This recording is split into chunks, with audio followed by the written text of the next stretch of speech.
Les citoyens, comment est-ce qu'ils voient ça? C'est vraiment leur parc. Ils sont fiers. Tout le monde y trouve son compte, hein? Il y a de tout ici.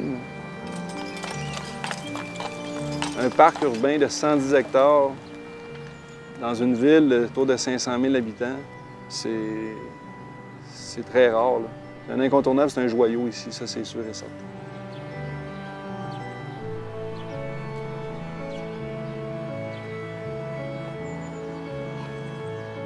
Le jardin Jeanne d'Arc comme tel, s'il a été fait dans un deuxième temps, vous voyez la statue juste derrière moi. Dans le fond, c'est une artiste américaine, Anna Hyatt Huntington, qui a donné cette statue de Jeanne d'Arc à la commission.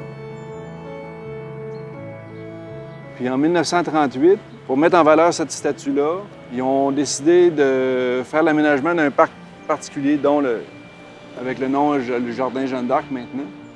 Et ça a été fait par Louis Perron, premier architecte paysagiste gradué de l'École de Québec.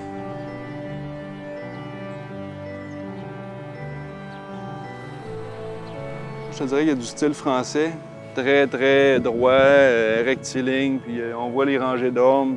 Et puis un style anglais qui rentre aussi, un mélange de vivaces, d'annuelles, un petit peu d'arbustes surtout, là, mais c'est surtout de la vivace puis de l'annuelle qui met en valeur le Jardin Jeanne d'Arc comme tel.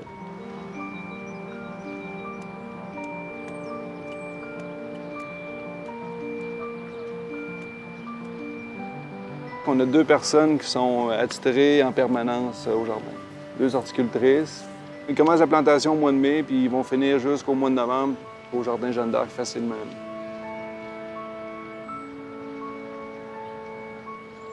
En fait, tous les végétaux sont pratiquement tous produits par les plaines. Il y en a que c'est parti par bouture, par semis.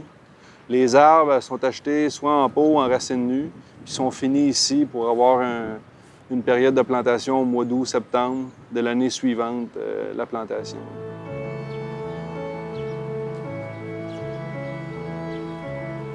Les horticulteurs et les horticultrices ici, ils ont vraiment le parc à cœur.